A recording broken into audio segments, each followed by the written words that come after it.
Hi, everyone. Judge Andrew Napolitano here for Judging Freedom. Today is Wednesday, February 12th, 2025. Aaron Maté will be with us here in just a moment on Donald Trump and ethnic cleansing.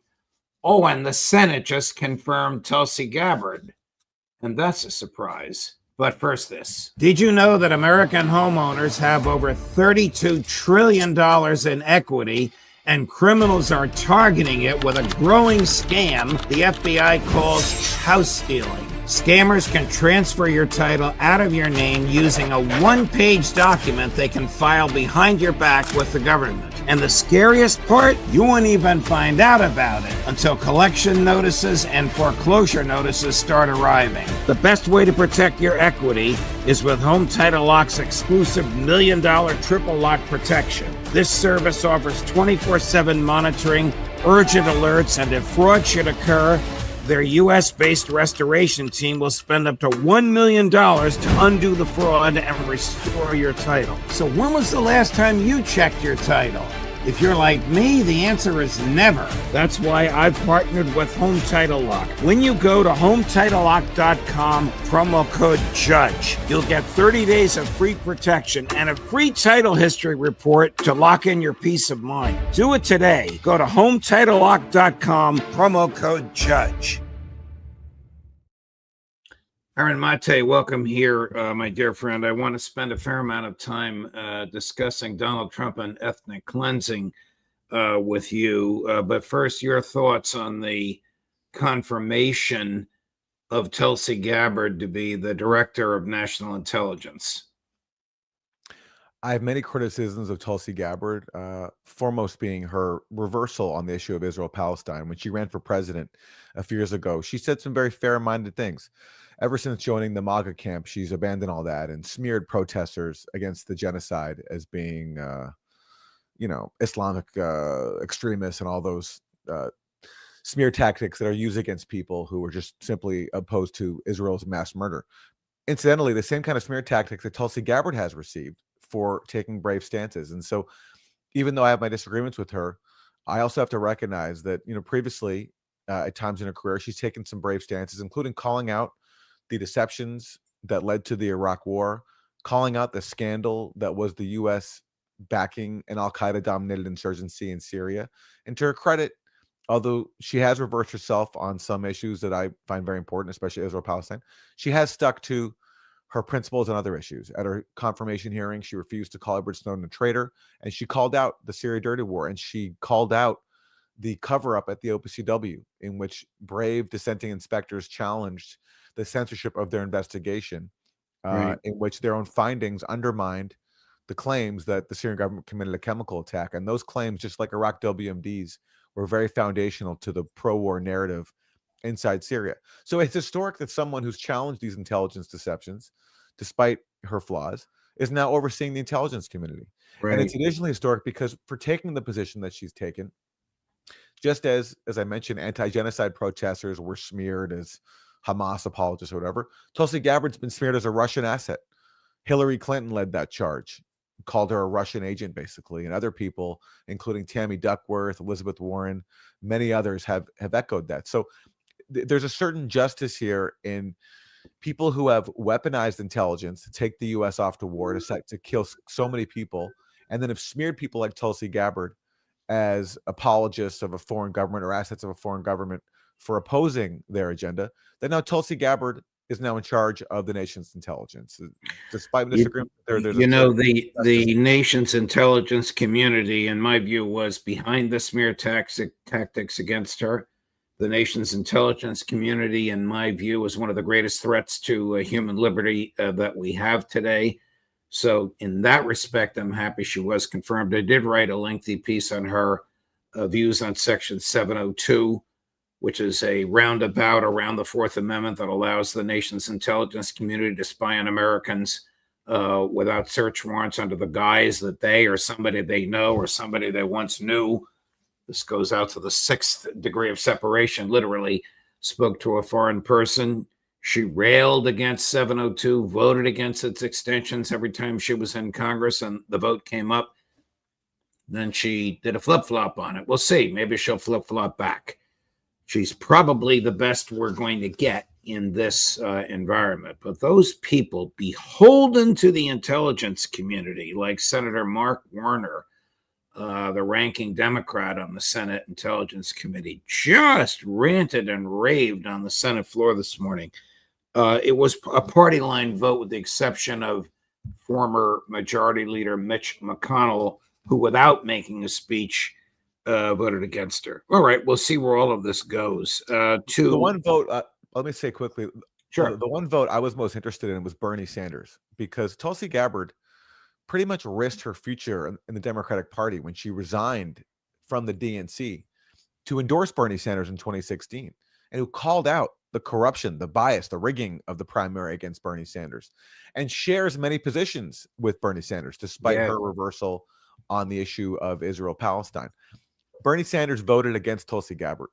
So even though Tulsi Gabbard took a huge risk politically and career-wise to stand with Bernie Sanders, and even though previously they've worked together, they praised each other, Bernie Sanders, I think, out of total deference to this partisan climate, even though he's an independent and supposed to be, beyond Democratic Party politics, even he bent the knee to Democrats. And I just find I agree with you.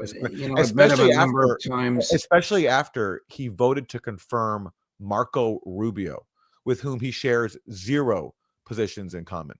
So Bernie Sanders is going to vote for Marco Rubio as Secretary of State, but not Tulsi Gabbard, who risked her career to support him and who shares many positions with him. I just find that so sad. Bernie is an enigma, trying to figure out when he's going to be the principled Bernie and when he's going to be the political hack Bernie. And this morning, he was the political hack. Let's transition to what you have been writing and speaking about on Trump and ethnic cleansing. What is the geopolitical effect of Trump's nonsensical offer about the United States purchasing Palestine, purchasing Gaza, expelling the Palestinians, developing the property, and not allowing them to return? Well, one geopolitical effect is just to remind the world that the U.S. doesn't care about international law. The fact that Trump can openly advocate ethnic cleansing and talk about just taking control of Gaza. And when he's asked under what authority, Trump responded, under the U.S. authority. I didn't realize that there's a provision in international law that says the U.S. can do whatever it wants. That's supposed to be antithetical to the so-called rules-based international order that we're supposed to be defending in Ukraine by opposing Russia's acquisition of territory by force. But Trump is reminding us that those rules don't apply to the U.S.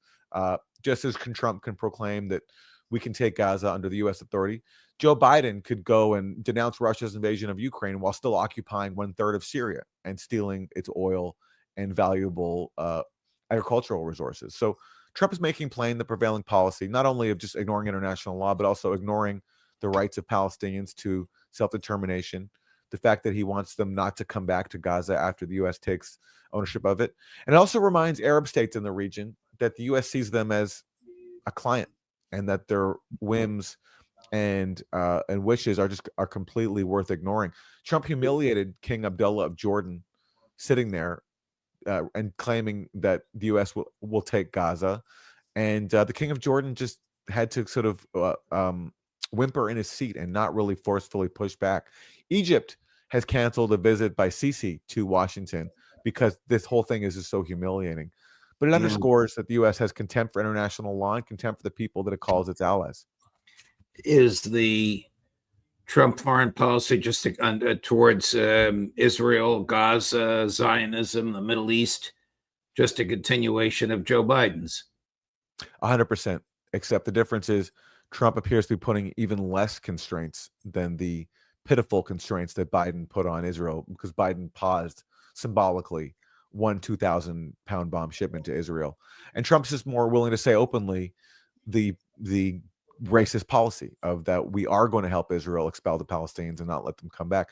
That has basically been U.S. policy for a long time. Recall that Antony Blinken went to Egypt and asked them to take in Palestinian refugees early on in the genocide in Gaza.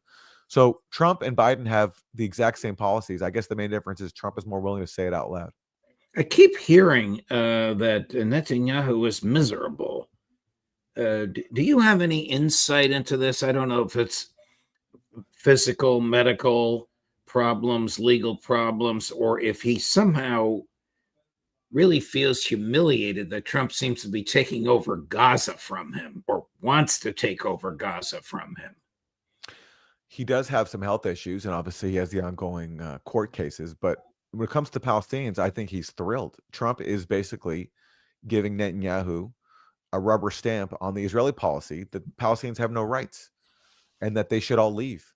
In 1967, when Israel took control, occupied the West Bank and Gaza, Moshe Dayan, who was a top Israeli general, who was considered to be sympathetic actually to the Palestinian plight within the context of the Israeli establishment, he had a line that Noam Chomsky wrote about because Chomsky read about it in a book written in Hebrew, and Chomsky translated it. And Moshe Dayan said that basically the Israeli policy to Palestinians in the West Bank is going to be that you will live like dogs, and whoever doesn't like it will leave. And that's been the policy ever since. And so Trump, by saying that, yes, Palestinians in Gaza are going to leave and not come back, he's just newly affirming what's been Israeli policy for decades. He's putting an official U.S. rubber stamp on it, rather than previous U.S. presidents who have quietly supported that policy, while not openly admitting it. Trump is openly admitting it. So Netanyahu, I think, has every reason to be thrilled with Trump openly endorsing Israel's foundational commitment to ethnic cleansing. Here's Trump on Air Force One on Sunday, either going to or coming home from the Super Bowl, on buying and owning Gaza. Chris, cut number one. Steve Witkoff said that process would take 10 to 15 years. Does your commitment to rebuilding Gaza extend beyond your time in office? I'm committed to buying and owning Gaza. As far as us rebuilding it, we may give it to other states in the Middle East to build sections of it. Other people may do it through our auspices, but we're committed to owning it, taking it, and making sure that Hamas doesn't move back. There's nothing to move back into. The place is a demolition site. By what authority could he possibly own it? None. Owning it implies a sale. Who would sell it to him? At one point he said Israel would sell it to us. Israel doesn't own it. Israel can't conquer it. Israel can't defeat Hamas. Hegseth says American troops will never be there. I don't know if these people have even thought this stuff through. I don't think they thought it through either, but when you're guided by what fundamentally is racism, where you don't see Palestinians as equal human beings, you are fully devoted to Israel's conception of itself as superior, as having the right to all that land, and Palestinians having no rights, then you'll be willing to disregard Palestinian existence, ignore that they've been there for thousands of years. And it's Israel that's actually a settler colonial state created by European Jews who came in and ethnically cleansed the Palestinians. There's always been a tiny portion of Jews in the land of Palestine, but the vast majority for a long time were Arab Palestinians. And because they're there, they're considered to be a nuisance, what's called a demographic threat, because their existence is a threat to Israel's self-conception as a Jewish state. What would happen to me, a Roman Catholic, if I lived in Gaza? Well, your church might be bombed, as has happened during the genocide. A church in Gaza was bombed and destroyed, along with all other places of worship. Israel does not recognize Palestinians as equal, especially in Gaza, because Gaza has long been the center of Palestinian resistance. And when you're a supremacist state, you can't tolerate any resistance to your rule. It has to be wiped out. And I think that's what drives Trump here as well. The U.S. and Israel insist on having a monopoly on force, and Hamas disrupted that with October 7th. So therefore, in the eyes of a fanatic like Trump and Netanyahu, Gaza just has to be wiped out, and all the Palestinians who live there have to go with it. Chris, cut number 7, and Aaron, I'm going to ask you, after we listen to this, if you think that Trump is trying to sabotage his own ceasefire agreement written by his own emissary, Steve Witkoff. Number 7. As far as I'm concerned, if all of the hostages aren't returned by Saturday at 12 o'clock, I think it's an appropriate time. I would say cancel it and all bets are off, and let hell break out. I'd say they ought to be returned by 12 o'clock on Saturday, and if they're not returned, all of them, not in drips and drabs, not 2 and 1 and 3 and 4 and 2. Saturday at 12 o'clock. And after that, I would say all hell is going to break out. And I don't think they're going to do it. I think a lot of them are dead. I think a lot of the hostages are dead. I think it's a great human tragedy what's happened. 1 and 2 and 3 and 4 and 2. That's the deal authored by his guy, Steve Witkoff, for which he claimed credit, probably accurately, and President Biden claimed credit as well in the middle of January. What does he want to do now? Sabotage his own deal? He knows Hamas cannot release all the hostages on Saturday and is only obliged to release 3. Yeah, he's blowing up his own ceasefire deal. He's blowing up his own mandate. He went to Michigan and campaigned on a platform of bringing peace to the Middle East. That's what he promised the Arab and Muslim community there. He promised his own voters, the MAGA base that doesn't want to be fueling all these foreign wars, to put America first. But now he's so devoted to Israel, he's willing to blow up the ceasefire that he helped negotiate. It doesn't make any sense. Judge, I'm curious your thoughts. I mean, you know the guy. Is he this macho? Is he this impulsive that just the sight of Israeli prisoners being freed and the fact that you had Hamas celebrating, is this what you think maybe set him off, that he just can't tolerate this resistance group getting any sort of credibility or any sort of I think he's attention? Like, what's going on here? I think he's so impulsive, Aaron. We can play that clip again, and you'll see a slight pause before he says Saturday at noon. The idea just popped into his head. Chris, run number 7 again. As far as I'm concerned, if all of the hostages aren't returned by Saturday at 12 o'clock, I think it's an appropriate time. I would say cancel it and all bets are off, and let hell break out. I'd say they ought to be returned by 12 o'clock on Saturday, and if they're not returned, all of them, not in drips and drabs, not 2 and 1 and 3 and 4 and 2. Saturday at 12 o'clock, and after that, I would say all hell is going to break out. And I don't think they're going to do it. I think a lot of them are dead. I think a lot of the hostages are dead. I think it's a great human tragedy what's happened. He made up the numbers off the top of his head. No question about it. And he gave carte blanche for Netanyahu to say the hostage without saying whether he meant 3 or all. The president at least was clear when he said all. Unrealistic, but that's what he said. Netanyahu was not clear. He said, I want the hostages returned at noon on Saturday. So we don't know if he's talking about precise compliance with the ceasefire agreement that he signed off on reluctantly, but he did, or if he's talking about Trump's new command. And I'll give you the last word on this, but I think they're both trying to sabotage the agreement. I suspect, or at least I'm hopeful, that the White House will find a way to walk this back, that they all recognize this was just Trump being impulsive and they're not going to go all the way with this. And, you know, this thing he said about there will be hell to pay or hell will break loose, that to me is just him being a tough guy, him being impulsive. But they know that this deal is important.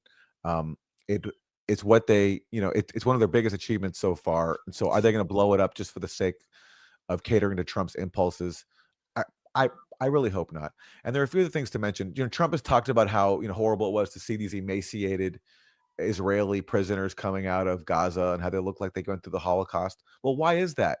It's because the U.S. under Joe Biden was helping Israel block all food and aid to Gaza, Right.